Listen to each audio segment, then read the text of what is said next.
بسم اللہ الرحمن الرحیم۔ سامعین کرام، آپ سن رہے ہیں انسپکٹر احمد یار خان سیریز کے سلسلے کی ایک اردو کہانی کیا شانتی شکیلا تھی، جس کے مصنف خود احمد یار خان ہیں، اور یہ اس سلسلے کی قسط نمبر 3 ہے۔ مجھے امید ہے آپ کو میری یہ کاوش پسند آ رہی ہوگی۔ آپ نے اگر ابھی تک میرا چینل کہانی گھر سبسکرائب نہیں کیا تو ابھی میرے چینل کو سبسکرائب کر کے بیل نوٹیفیکیشن آن کر لیجئے تاکہ آنے والی ہر نئی کہانی کی اطلاع بر وقت آپ تک پہنچ سکے۔ 9 بد نصیب میرے سامنے بیٹھے تھے۔ وہ اپنے آقا کے گناہ کے ملزم تھے۔ میں نے انہیں ہمدردی کے لہجے میں دھمکی دی تو ان کی یہ حالت ہو گئی جیسے ان کے لیے فیصلہ کرنا ممکن نہیں کہ وہ آقا کی طرفداری کریں یا تھانے دار کی۔ ان کے لیے دونوں طرف لعنت اور مصیبت تھی۔ ان میں سے ایک نے اظہار کر بھی دیا اور وہ رو پڑا۔ میں نے ان کا حوصلہ بڑھایا، نتائج سے بھی خبردار کیا تو انہوں نے ایک دوسرے کی طرف دیکھا۔ ان میں ایک بوڑھا تھا۔ اس نے سب سے کہا کہ داروغہ جی جو پوچھتے ہیں بتا دو۔ 3 آدمیوں نے ہاتھ کھڑے کر دیے۔ میں انہیں الگ لے گیا اور کہا کہ تینوں اکٹھے بتاؤ کہ تم نے کیا دیکھا تھا۔ ان میں سے ایک نے بتانا شروع کیا، دوسرے 2 اسے لقمے دیتے رہے۔ یہ تینوں مکان میں ملازم تھے۔ معلوم ہوا کہ 1 سال گزرا شانتی پہلی بار اس مکان میں آئی تھی۔ طوفانی بارش شروع ہو گئی تھی۔ اتنا تیز جھکڑ تھا کہ کئی درخت ٹوٹ گئے تھے۔ ندی میں سیلاب آ گیا۔ نیچے ندی کے کنارے مقتول کے چچا کے گاؤں کی لڑکیاں کھیل رہی تھیں۔ زاہد شاید برآمدے میں تھا۔ اسے اس طوفان میں ایک لڑکی کہیں نظر آئی۔ وہ بھی لڑکیوں کے ساتھ تھی۔ باقی لڑکیاں بھاگ گئی تھیں۔ یہ لڑکی اوپر آ گئی۔ زاہد دوڑتا گیا اور اسے اپنے ساتھ مکان میں لے آیا۔ طوفان تھمنے تک لڑکی اندر رہی۔ شام ہونے کو تھی جب زاہد نے لڑکی کو گھوڑے پر بٹھایا۔ دوسرا گھوڑا نہیں تھا۔ وہ خود پیدل ساتھ گیا اور لڑکی کو گاؤں میں چھوڑ آیا۔ اس کے بعد 10-15 دنوں بعد گاؤں کی لڑکیاں نیچے ہنسنے کھیلنے اور پینگ جھولنے آتیں، اور یہ لڑکی ان سے الگ ہو کر اوپر آ جاتی اور زاہد کے ساتھ اندر چلی جاتی۔ وہ 1-2 گھنٹہ اندر ہی رہتی تھی۔ معلوم ہوتا ہے کہ زاہد کو لڑکی پیغام دے دیتی تھی کہ وہ گاؤں جا رہی ہے۔ اگر زاہد شہر میں ہوتا تو وہ اپنے باغیچے میں چلا جاتا تھا۔ نوکروں کو پتہ چل گیا تھا کہ لڑکی کون ہے اور کہاں سے آتی ہے۔ زاہد نے سب کو سختی سے کہہ دیا تھا کہ کسی کو پتہ نہ چلے۔ یہ شانتی تھی۔ واردات کے روز شانتی آئی۔ زاہد نے ان تینوں نوکروں کو بتا دیا تھا کہ وہ آج آئے گی۔ وہ آئی اور زاہد کے پاس اندر چلی گئی۔ بہت دیر بعد ایک آدمی جو ٹٹو پر سوار تھا ندی کی طرف سے اوپر آیا۔ اس نے ایک دیہاتی لڑکی کے پاس رک کر کچھ پوچھا، پھر وہ سیدھا مکان تک گیا اور ٹٹو سے اتر کر اندر چلا گیا۔ معلوم نہیں اندر کیا ہوا۔ زیادہ دیر نہیں گزری تھی کہ زاہد نے باہر آ کر ایک نوکر کو آواز دی۔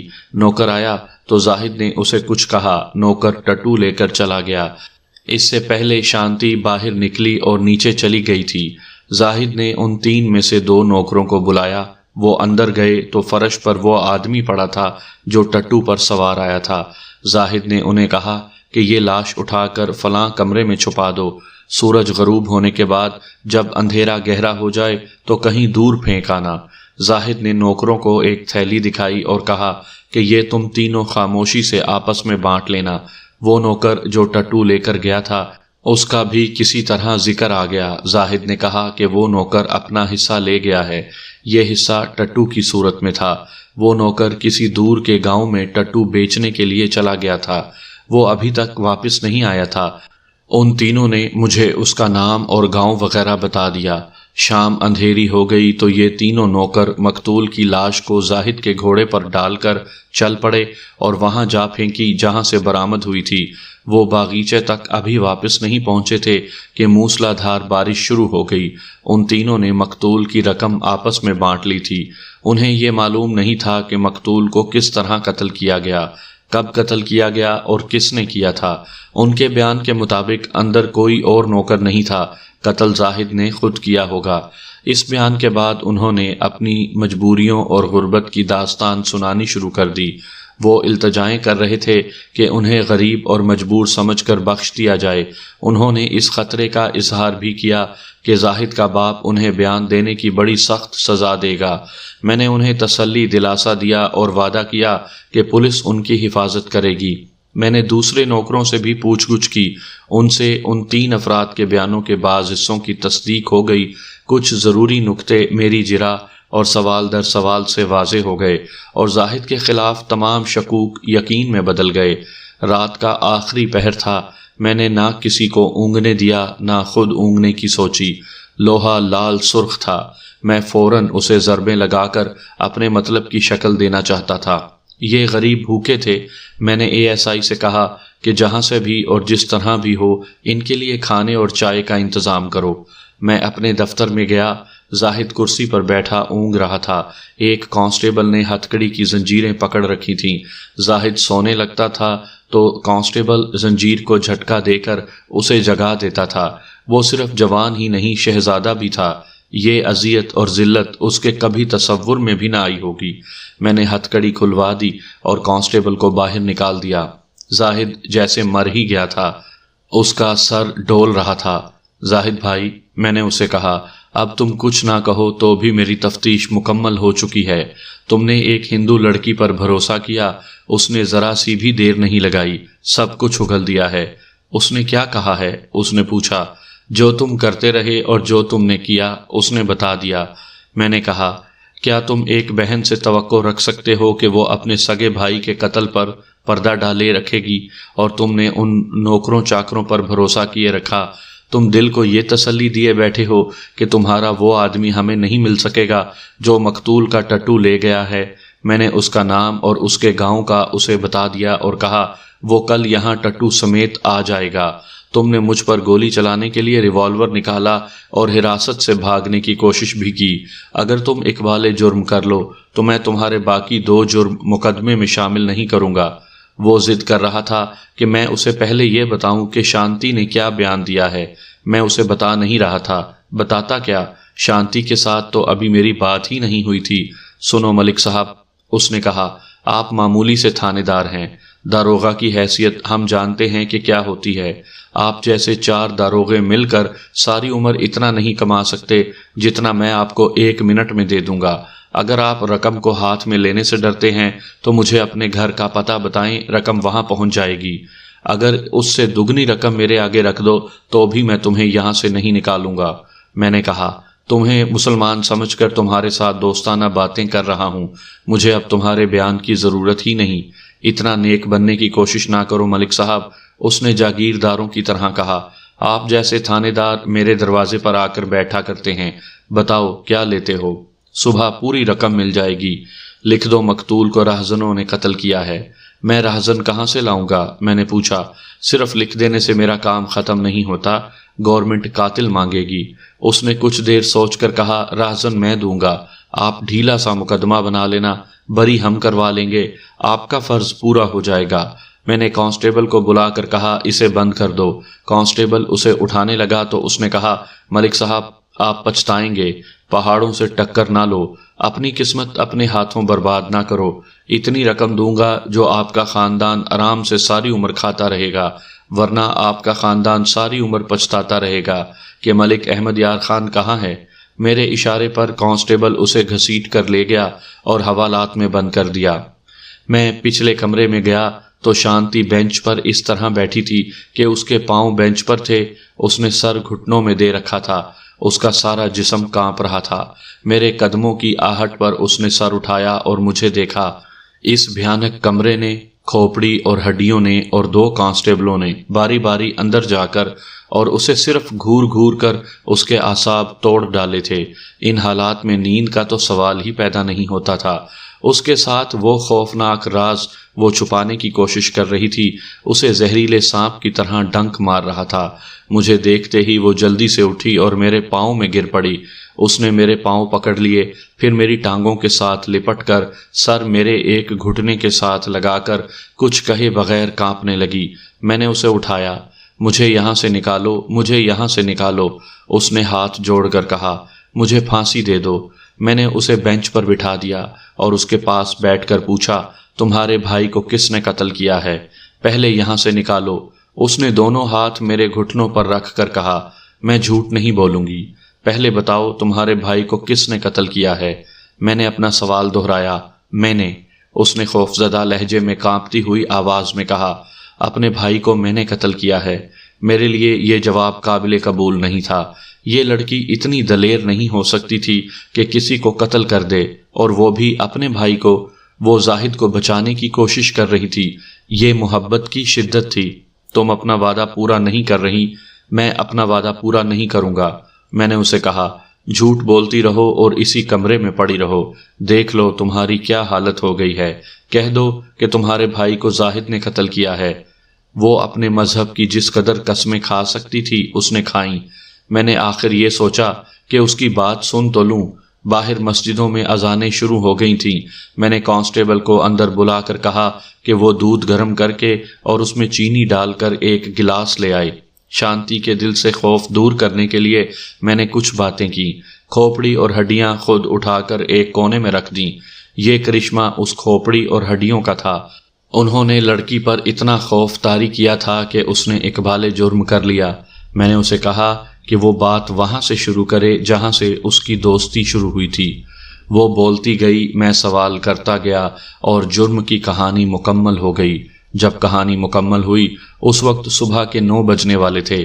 اس دوران مجھے ASI نے آ کر بتایا کہ زاہد کا باپ آیا ہے۔ میں نے اسے کہا کہ اسے بٹھاؤ۔ ASI کو میں نے یہ کام دیا کہ وہ 1-2 کانسٹیبلوں کو ساتھ لے کر زاہد کے اس نوکر کے گاؤں جائے جو ٹٹو لے گیا تھا۔ میں نے اسے اس آدمی کا نام اور گاؤں کا پتہ بتا کر کہا کہ اسے گرفتار کر کے ٹٹو برآمد کرے۔ شانتی کی زبان سے میں نے جو اتنی لمبی کہانی اگلوائی وہ مختصراً یوں ہے کہ اسے باغیچے کے نیچے ندی کے کنارے وہ جگہ بہت اچھی لگتی تھی جو جھیل کے ساتھ تھی۔ وہ کبھی کبھار چچا کے گاؤں جایا کرتی تھی اور ایک روز لڑکیاں اسے وہاں لے گئیں۔ وہاں پینگ ڈالی اور وہ لڑکیوں کے ساتھ ہنستی کھیلتی رہی۔ یہ 4 سال پہلے کی بات ہے جب وہ پہلی بار وہاں گئی تھی۔ اس کے بعد وہ 1.5 ماہ بعد گاؤں جاتی اور لڑکیوں کو اسی جگہ لے جاتی۔ 1 سال پہلے کا واقعہ ہے کہ وہ اسی جگہ لڑکیوں کے ساتھ کھیل رہی تھی کہ اچانک گھٹا چھا گئی۔ فوراً ہی بہت تیز آندھی آ گئی اور اس کے ساتھ موسلا دھار بارش شروع ہو گئی۔ بجلی چمکتی اور کڑکتی تھی۔ اوپر کی طرف یعنی جس طرف سے ندی آتی تھی شاید بارش پہلے ہی شروع ہو گئی تھی۔ ندی میں سیلاب آ گیا۔ آندھی اور بارش میں اتنی شدت آ گئی کہ پاؤں پر کھڑا نہیں رہا جا سکتا تھا۔ سیلاب ندی سے باہر نکل آیا۔ آندھی کی چیخوں اور بجلی کی کڑک نے لڑکیوں کو ایسا خوف زدہ کیا کہ وہ چیختی چلاتی بھاگ اٹھیں۔ کچھ نظر نہیں آتا تھا۔ شانتی بھی بھاگی، لیکن ندی کے سیلاب نے کناروں کو ڈبو کر اس کا راستہ روک لیا۔ وہ پیچھے کو دوڑی اور اوپر چڑھنے لگی۔ کوئی درخت ٹوٹا تو شانتی کی چیخیں نکل گئیں۔ طوفان سے تو وہ پہلے ہی ڈری ہوئی تھی۔ اسے معلوم تھا کہ اوپر ایک مکان ہے، لیکن اسے یہ بھی معلوم تھا کہ وہ مسلمانوں کا مکان ہے۔ مسلمانوں کو وہ اچھا نہیں سمجھتی تھی۔ اسے بتایا گیا تھا کہ مسلمان ناپاک ہوتے ہیں، ان کے سائے سے بھی بچنا چاہیے۔ اسے مسلمانوں کے متعلق بڑی خوفناک کہانیاں اور عجیب و غریب وارداتیں سنائی گئی تھیں۔ وہ اوپر جا کر ایک درخت کے ساتھ لگ کر کھڑی ہو گئی، مگر آندھی کی چیخیں اور بارش کے زناٹے اسے بے حال کر رہے تھے۔ وہ بچوں کی طرح رونے لگی۔ اسے اپنی طرف کوئی آتا نظر آیا۔ یہ کوئی آدمی تھا جس نے اس کا بازو پکڑ لیا اور کہا، میرے ساتھ بھاگ کر آؤ۔ خوف میں اس نے یہ دیکھنے کی ضرورت محسوس نہ کی کہ وہ آدمی کون ہے۔ وہ کوئی پناہ ڈھونڈ رہی تھی۔ وہ آدمی اسے مکان کے اندر لے گیا، تب وہ اور زیادہ ڈری۔ وہ تو مسلمانوں کا گھر تھا اور اسے پناہ دینے والا مسلمان تھا۔ یہ خوف زیادہ تکلیف دہ نہیں تھا کیونکہ ایسے طوفان سے اسے ایسی پناہ مل گئی تھی جس کی دیواریں تھیں اور اوپر مضبوط چھت تھی۔ یہ آدمی زاہد تھا، جس نے بعد میں شانتی کو بتایا کہ وہ برآمدے میں نکلا تو اسے ایک درخت کے ساتھ چپکی ہوئی لڑکی نظر آئی۔ وہ دوڑتا گیا اور اسے اندر لے گیا۔ زاہد وہاں اکیلا تھا۔ شانتی کے سر سے پاؤں تک پانی بہہ رہا تھا۔ زاہد نے ایک نوکر کو بلوا کر چولہا جلانے کو کہا اور 2 ریشمی چادریں شانتی کو دے کر دوسرے کمرے میں یہ کہہ کر جانے کو کہا کہ کپڑے اتار کر ایک چادر کمر سے باندھ لے اور ایک اوپر کر لے۔ شانتی نے اسے پوچھا کہ گھر میں کوئی عورت ہے تو اسے بلا لے۔ زاہد نے اسے بتایا کہ یہاں کوئی عورت نہیں اور وہ اسی کو عورت سمجھ لے۔ شانتی کا دل ایک بار پھر خوف کی مٹھی میں آ گیا۔ اس مسلمان سے بچنا اسے ناممکن نظر آیا۔ اس نے یہ بھی سوچا کہ وہاں سے بھاگ جائے، لیکن طوفان نے باہر جو دہشت اور تباہی پھیلا رکھی تھی اس میں جانے کی اس میں ہمت نہیں تھی۔ زاہد نے دیکھا کہ شانتی نے چادریں تو لے لی ہیں مگر کمرے میں نہیں جاتی۔ زاہد نے اسے بازو سے پکڑ کر دوسرے کمرے میں داخل کر دیا اور دروازہ بند کر دیا۔ شانتی نے کپڑے اتار دیے اور چادروں سے اپنا جسم اچھی طرح ڈھک لیا۔ کمرے سے باہر آنے کے بجائے وہ اپنے بھگوان سے التجائیں کرنے لگی کہ اس کا چچا اس کی تلاش میں آ نکلے اور اسے اس مسلمان سے بچا لے، لیکن خدا کے طوفان سے بھگوان بھی ڈرتا تھا، وہ اس کی مدد کو نہ آیا۔ شانتی ڈرتی ڈرتی باہر نکلی۔ زاہد کے پاس نوکر کھڑا تھا، وہ چولہا جلا آیا تھا۔ زاہد نے نوکر سے کہا کہ وہ شانتی کے کپڑے آگ پر خشک کر دے اور دودھ گرم کر کے لے آئے۔ نوکر چلا گیا تو شانتی کو زاہد نے پلنگ پر بٹھا دیا اور اس سے پوچھا کہ وہ کون سے گاؤں کی رہنے والی ہے۔ شانتی نے اسے بتایا کہ وہ شہر کی رہنے والی ہے اور فلاں گاؤں میں اپنے چچا کے گھر آئی ہوئی ہے۔ نوکر دودھ لے آیا جو شانتی نے پینے سے انکار کر دیا۔ زاہد نے اسے ہنس کر کہا کہ وہ جانتا ہے کہ وہ مسلمان کے ہاتھ سے کچھ کھانے پینے کو پاپ سمجھتی ہے، لیکن اس حالت میں اسے دودھ کی ضرورت ہے۔ زاہد کا انداز ایسا تھا کہ شانتی نے دودھ پی ہی لیا۔ زاہد نے کچھ ایسی باتیں شروع کر دیں جن سے یہ تو ظاہر ہوتا تھا کہ وہ زندہ دل آدمی ہے، لیکن ایسا کوئی اشارہ نہیں ملتا تھا کہ وہ شانتی کو ایک خوبصورت اور جوان لڑکی سمجھ کر اسے رام کرنے کی کوشش کر رہا ہے۔ اس نے شانتی کو بال خشک کرنے کے لیے تولیہ دیا۔ اس کی باتوں میں لطیفے زیادہ تھے۔ جوں جوں وقت گزرتا گیا شانتی کے دل سے خوف کم ہوتا گیا۔ نوکر کپڑے خشک کر کے لے آیا۔ طوفان باد و باران میں ابھی کمی نہیں آئی تھی۔ 1.5 گھنٹہ گزر چکا تھا۔ زاہد نے اسے کپڑے دے کر کہا کہ دوسرے کمرے میں جا کر پہن لے۔ اس نے کمرے میں جا کر کپڑے بدل لیے اور واپس آ کر پلنگ پر بیٹھ گئی۔ وہ زاہد کو گہری نظروں سے دیکھ رہی تھی اور سوچ رہی تھی کہ یہ اتنا جوان آدمی ہے اور مسلمان بھی ہے، اس نے اسے ابھی چھیڑا نہیں۔ وہ چھیڑ چھاڑ کے موڈ میں معلوم ہی نہیں ہوتا تھا۔ اس نے شانتی سے صرف یہ ذاتی سوال پوچھا کہ وہ شادی شدہ ہے یا نہیں۔ شانتی نے اسے بتایا کہ وہ ابھی غیر شادی شدہ ہے۔ اس سے یہ موضوع چل پڑا کہ ہندو لڑکی شادی کے فوراً بعد بیوہ ہو جائے تو وہ دوسری شادی نہیں کر سکتی۔ اپنی سہیلیوں کو بھی اس سے ملنے کو منع کر دیا جاتا ہے۔ اس بیچاری کی جوانی اور ساری زندگی اندھیر ہو جاتی ہے۔ زاہد نے ہندو نوجوان بیوہ کا ایسا نقشہ پیش کیا کہ شانتی کا دل گھبرا گیا۔ اس نے مسلمانوں کی ازدواجی زندگی کے متعلق باتیں پوچھیں۔ زاہد نے اسے ایسی تصویر دکھائی جو شانتی کو بہت پسند آئی۔ شانتی نے اسے کہا کہ مسلمانوں کے متعلق اسے بتایا گیا ہے کہ عورت کے معاملے میں بڑے وحشی ہوتے ہیں۔ زاہد نے اس کا شک رفع کرنے کی کوشش کی اور اس نے عملی طور پر ثابت کر دیا کہ اسے شانتی جیسی خوبصورت لڑکی کے ساتھ کوئی جسمانی دلچسپی نہیں۔ شانتی زاہد کی ظاہری شکل سے تو متاثر ہو ہی گئی تھی، اس تاثر میں شدت اس سے پیدا ہوئی کہ زاہد نے ایسے اسے طوفان سے بچایا تھا جس میں اس کا مر جانا یا کم از کم بے ہوش ہو جانا یقینی تھا۔ اپنے گاؤں تک پہنچنا ممکن ہی نہیں تھا۔ اس کے ساتھ زاہد کا یہ سلوک جس کی شانتی کو توقع ہی نہیں تھی اس پر جادو کا اثر کر رہا تھا، مگر یہ اچھا سلوک اسے کچھ پریشان بھی کرنے لگا۔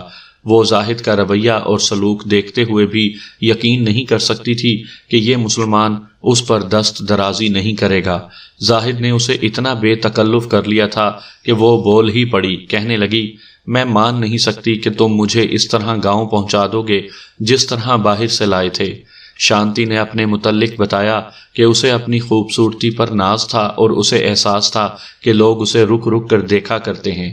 زاہد نے اسے جواب دینے کے بجائے یہ کہا، تم دال و پال کھانے والی لڑکی ہو، گوشت کھایا کرو، تمہارے وہم دور ہو جائیں گے۔ شانتی کو ہنسی آ گئی۔ اس نے کہا کہ ہندو مذہب میں گوشت کھانا حرام ہے۔ زاہد نے ہنسی مذاق اور 2-4 سنجیدہ باتوں سے اسے قائل کر لیا کہ وہ ایک بار گوشت کھا کے دیکھے۔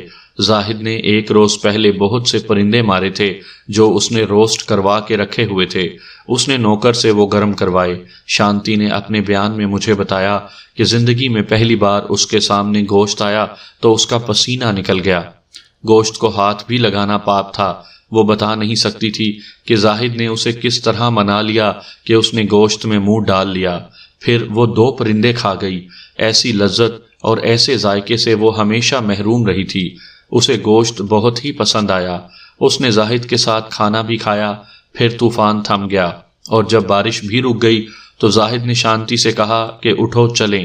نوکر نے گھوڑا تیار کر دیا تھا جو باہر کھڑا تھا۔ شانتی کے کچھ الفاظ مجھے ابھی تک یاد ہیں۔ اس نے کہا، زاہد مجھ سے پہلے باہر نکلا۔ مجھے ایسے افسوس ہوا جیسے میں یہاں سے جانا نہیں چاہتی اور یہ شخص مجھے یہاں سے زبردستی لے جا رہا ہے۔ وہ اتنا امیر جاگیردار تھا، اتنا جوان تھا، میں اس کے ہاتھ میں مجبور تھی۔ وہ جیسی بھی بدتمیزی کرنا چاہتا کر سکتا تھا۔ میں اس کا مقابلہ کرنے اور اپنے آپ کو اس سے بچانے کے قابل نہیں تھی، مگر اس نے مجھ پر کوئی اور ہی جادو سوار کر کے مجھے کہا کہ آؤ چلیں۔ میں جب باہر نکلی تو مجھے یہ وہم ہوا کہ گھوڑے پر بٹھا کر وہ مجھے کہیں اور لے جا رہا ہے اور میں اغوا ہو رہی ہوں۔ زاہد نے اسے گھوڑے پر بٹھایا اور لگام پکڑ کر آگے آگے چل پڑا۔ کیچڑ ہی کیچڑ تھا، اس کے اتنے اچھے کپڑے خراب ہو رہے تھے اور وہ خاموشی سے چلا جا رہا تھا، حتیٰ کہ گاؤں نظر آنے لگا۔ گاؤں سے کچھ دور ہی اس نے شانتی سے کہا کہ وہ آگے پیدل چلی جائے۔ ہندوؤں نے دیکھ لیا تو معلوم نہیں کیسے کیسے شک کریں۔ شام ہونے کو تھی، سورج ابھی بادلوں میں تھا۔ شانتی نے اسے کہا کہ وہ کسی کو یہ نہ بتائے کہ اس نے گوشت کھایا تھا۔ اس نے زاہد سے یہ بھی پوچھا کہ وہ یہیں رہتا ہے یا شہر چلا جاتا ہے۔ زاہد نے اسے جو جواب دینا تھا دیا۔ شانتی نے یہ تو اس سے پہلے ہی پوچھ لیا تھا کہ زاہد نے شادی کی ہے یا نہیں۔ زاہد غیر شادی شدہ تھا۔ یہ ہندو دوشیزہ زاہد کے چہرے مہرے اور حسن سلوک کے جادو میں گرفتار ہو چکی تھی۔ اس جادو کو اس کے چچا اور چچی نے اور زیادہ پختہ اور گہرا کر دیا۔ وہ اس طرح کہ وہ چچا کے گھر میں داخل ہوئی تو چچا اطمینان سے بیٹھا تھا۔ اس نے شاید ایسی ضرورت ہی محسوس نہیں کی تھی کہ باہر جا کر شانتی کو تلاش کرتا۔ اس نے لڑکیوں سے پوچھا تھا کہ شانتی کہاں ہے۔ یہ لڑکیاں بڑی بری حالت میں بھاگ کر گاؤں پہنچ گئی تھیں۔ ان میں سے ایک لڑکی نے بتایا تھا کہ اس نے شانتی کو اوپر باغیچے کی طرف جاتے دیکھا تھا۔ اس سے اس کے چچا اور چچی کو تسلی ہو گئی تھی کہ وہ ندی کے سیلاب میں بہہ نہیں گئی۔ اب شام کو شانتی گھر میں داخل ہوئی تو چچا نے اس سے پوچھا کہ وہ کہاں رہی ہے۔ اس نے صاف صاف بتا دیا کہ وہ باغیچے کے مکان میں چلی گئی تھی۔ وہاں اسے زاہد ملا جس نے اس کے کپڑے خشک کرائے اور بارش تھمنے تک اسے پناہ میں رکھا، ورنہ وہ طوفان کے خوف سے ہی مر جاتی۔ چچا اور چچی کے کان میں جو ہی یہ الفاظ پڑے کہ لڑکی ایک مسلمان کے پاس رہی ہے تو دونوں نے کانوں پر ہاتھ رکھ کر چھی چھی کی اور ہاتھ جوڑ کر گھبراہٹ میں پوچھا، ایک ملیچ کے پاس تم نے اتنا وقت گزارا؟ چھی چھی چھی، وہاں سے کچھ کھا تو نہیں لیا تھا؟ اس کے ہاتھ سے پانی تو نہیں پی لیا تھا؟ اپنا دھرم بھرشٹ کرنے کے بجائے بہتر تھا کہ تم سیلاب یا طوفان میں مر جاتی۔ تمہارے ماں باپ کو ہم کیا جواب دیں گے؟ اس طرح سخت نفرت کا اظہار کر کے چچا گاؤں کے پنڈت کے پاس چلا گیا۔ واپس آ کر وہ شانتی کو ساتھ لے گیا۔ پنڈت نے اس سے پوچھا کہ اس نے مسلمان کے ہاتھ سے کچھ کھایا پیا تھا۔ شانتی نے صاف جھوٹ بول دیا، کہا کہ اس نے کچھ نہیں کھایا۔ دوسرے سوال نے شانتی کا یہ حال کر دیا کہ غصے سے اس کا خون ابلنے لگا۔ اس نے جواب دیا کہ اس مسلمان نے اس کے جسم کو صرف اتنا ہی ہاتھ لگایا تھا کہ وہ طوفان میں ایک درخت کے ساتھ لگی کھڑی رو رہی تھی اور وہ طوفان میں دوڑتا آیا اور اسے بازو سے پکڑ کر اندر لے گیا۔ پنڈت نے فیصلہ دیا کہ اسی سے لڑکی کا جسم ناپاک ہو گیا ہے۔ ذرا غور فرمائیں کہ ہندو کے دل میں مسلمان کے خلاف نفرت کتنی گہری اتری ہوئی تھی۔ پنڈت نے اس پر گنگا کے پانی کے چھینٹے مارے، جنتر منتر پڑے اور بہت کچھ کر کے شانتی کے چچا کو یقین دلا دیا کہ اب لڑکی پاک ہو گئی ہے۔ شانتی نے پنڈت کو بتایا کہ زاہد نے اس کے ساتھ بالکل پاک صاف سلوک کیا اور خود کیچڑ میں پیدل چلتا اسے گھوڑے پر بٹھا کر گاؤں کے قریب چھوڑ گیا تھا۔ پنڈت نے حکارت کے لہجے میں اسے بتایا کہ مسلمان نیک ہو سکتا ہے لیکن وہ پاک نہیں ہو سکتا۔ ماس یعنی گوشت کھانے والی قوم پاپی ہوتی ہے۔ پنڈت نے شانتی کے دل میں مسلمانوں کی نفرت پکی کرنے کے لیے اسے بہت سی باتیں بتائیں اور اپنی کتاب میں سے بھی کچھ پڑھ کر سنایا۔ اس کا اثر یہ ہوا کہ شانتی کے دل میں زاہد کے خلاف تو نفرت پیدا نہ ہوئی، اپنے پنڈت اور اپنے مذہب کے خلاف حقارت سی پیدا ہو گئی۔ اسے اس پر بھی غصہ آ رہا تھا کہ اس کے چچا اور چچی نے اس سے پوچھا تک نہ تھا کہ وہ کس مصیبت میں گرفتار رہی ہے۔ چچا اسے تلاش کرنے کے لیے گاؤں سے باہر ہی نہیں نکلا۔ دوسرے دن وہ شہر اپنے گھر چلی گئی۔ زاہد اس کے دل اور دماغ پر سوار ہو گیا تھا۔ اس نے اپنے ماں باپ اور اس بھائی کو جو قتل ہو گیا تھا طوفان کا واقعہ سنایا اور بتایا کہ زاہد نام کے مسلمان نے اسے پناہ میں رکھا تھا۔ ان کا رد عمل بھی چچا اور چچی والا تھا۔ یہ سن کر انہوں نے اطمینان کا اظہار کیا کہ گاؤں کے پنڈت نے ان کی لڑکی کو پاک کر دیا ہے۔ شانتی جسمانی لحاظ سے تو بالغ ہی تھی، ذہنی لحاظ سے وہ زیادہ بالغ تھی۔ اس کے خیالوں میں انقلاب آنے لگا۔ 15-20 روز بعد وہ پھر چچا کے گاؤں گئی۔ لڑکیوں سے کہا کہ ندی پر چلیں۔ 10-12 لڑکیاں پینگ اور رسے لے کر چلی گئیں۔ وہاں موقع دیکھ کر شانتی اپنی سہیلیوں کی نظریں بچا کر اوپر چلی گئی۔ اتفاق سے زاہد وہیں تھا۔ اب شانتی وہاں اپنی مرضی اور اپنی خواہش سے گئی تھی۔ اس میں کچھ بے تابی بھی تھی اور اس کے دل میں بہت سے شکوک بھی تھے۔ یہی وجہ تھی کہ یہ ملاقات فیصلہ کن ثابت ہوئی۔ اس روز زاہد کے ہاں پرندے نہیں بکرے کا گوشت پکا تھا۔ شانتی نے بلا جھجک گوشت کھا لیا۔ اس نے زاہد سے پوچھا کہ مسلمانوں کو ہندو ناپاک کیوں سمجھتے ہیں؟ زاہد نے اسے جو سمجھ میں آیا بتایا اور کہا، اگر تم مجھے ناپاک سمجھتی ہو تو میں واقعی ناپاک ہوں۔ میں نے تمہارے ساتھ اتنا اچھا سلوک اس لیے کیا تھا کہ میں مسلمان ہوں۔ پناہ میں آئی ہوئی لڑکی کے ساتھ ذرا سی بدتمیزی بھی کرنا اسلام میں گناہ ہے۔ اگر گھر میں دشمن بھی آ جائے تو اسلام کا حکم ہے کہ دوست سے بڑھ کر اس کا احترام کرو۔ اس روز بھی زاہد نے اس پر ثابت کر دیا کہ وہ پکا مسلمان ہے اور مسلمان ناپاک نہیں ہوا کرتے۔ شانتی پوری طرح زاہد کی گرویدہ ہو چکی تھی۔ اس نے میرے سامنے اس کا اظہار اس طرح کیا کہ ہندو گھرانوں میں تنگ نظری اور گھٹن زیادہ تھی، اسی لیے وہ گاؤں چلی جاتی اور لڑکیوں کو ساتھ لے کر ندی کے کھلے علاقے میں چلی جایا کرتی۔ زاہد اس کی زنجیریں توڑ چکا تھا۔ اسے جذباتی سہارا دیا جس سے وہ باغی ہو گئی۔ اس ملاقات میں اس نے زاہد کو بتا دیا کہ وہ اسے ملنے آیا کرے گی۔ ان کے درمیان طے ہوا کہ چونکہ زاہد مستقل طور پر باغیچے میں نہیں رہتا، اس لیے اسے پہلے اطلاع ملنی چاہیے کہ شانتی آ رہی ہے۔ شانتی نے اگلی ملاقات کی تاریخ اسی روز بتا دی۔ وہ دن آیا تو شانتی وعدے کے مطابق آ گئی۔ زاہد موجود تھا۔ وہ ایک روز پہلے مرغابیاں مار لایا تھا جو اس نے روسٹ کروا لی تھیں۔ شانتی پر گوشت کا اثر تھا یا نہیں، زاہد کی شخصیت اور سلوک کا اثر بڑا ہی گہرا تھا۔ اس کے بعد ان کی ملاقاتوں کا سلسلہ چل پڑا۔ شانتی گھر میں باغی ہو گئی۔ اسے اپنے گھر سے اور گھر کے افراد سے لگاؤ نہ رہا۔ چچا کے گاؤں کی 2 لڑکیوں نے دیکھ لیا کہ وہ ہر بار اوپر جاتی ہے۔ انہوں نے شانتی کو منع کیا کہ وہ مسلمان سے نہ ملا کرے۔ شانتی نے جھوٹ بولا کہ وہ صرف باغیچے کی سیر کے لیے جایا کرتی ہے۔ ملاقاتیں زیادہ ہونے لگیں تو شانتی کے بھائی کو بھی پتہ چل گیا کہ وہ زاہد سے ملتی ہے۔ ان کی 2 ملاقاتیں شہر میں بھی ہوئی تھیں۔ بھائی نے اسے روکا تو شانتی نے اسے کھری کھری سنا دیں۔ گھر میں شانتی کا رویہ اتنا سخت ہو گیا کہ اس کے ماں باپ دبک گئے۔ یہاں مجھے اس سوال کا جواب مل گیا کہ ہندو لڑکیوں کو 14-15 سال کی عمر میں بیاہ دیا کرتے تھے، شانتی کی ابھی تک شادی کیوں نہیں ہوئی؟ یہ اس کی خود سر طبیعت کا نتیجہ تھا۔ زاہد کے اثر نے اسے اتنا خود سر کر دیا کہ اب کوئی اس کا رشتہ مانگتا ہی نہیں تھا۔ مشہور ہو گیا تھا کہ شانتی منہ پٹ اور بدتمیز لڑکی ہے۔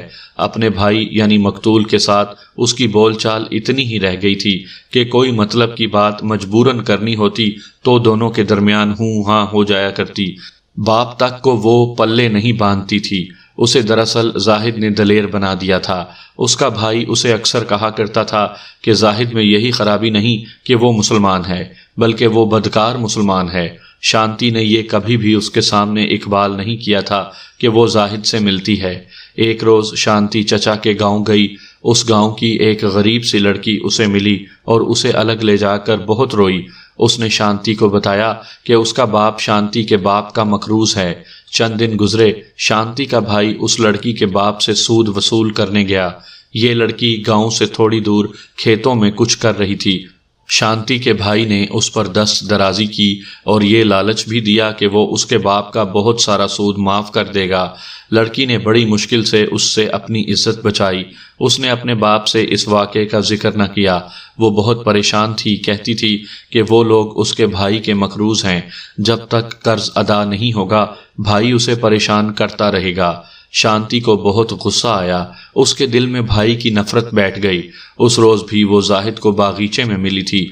اپنے گھر آئی تو بھائی نے ڈانٹ کر کہا کہ وہ باغیچے میں ضرور گئی ہوگی۔ اس نے زاہد کو برا بھلا کہا تو شانتی نے کہا، بدکار زاہد نہیں تم ہو، جس نے کھیتوں میں ایک غریب لڑکی کی عزت پر ہاتھ ڈالا تھا۔ اس پر گھر میں بہت ہنگامہ ہوا۔ بھائی نے شانتی کے منہ پر تھپڑ مارا۔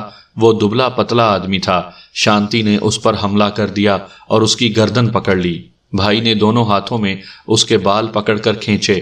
شانتی نے اس کی گردن چھوڑ دی۔ ماں باپ اور بھائی کی بیوی نے انہیں الگ کر دیا۔ شانتی کے بھائی کی بیوی ابھی کمسن لڑکی تھی، خاموشی سے گھر کی یہ بے مزگی برداشت کرتی رہتی تھی۔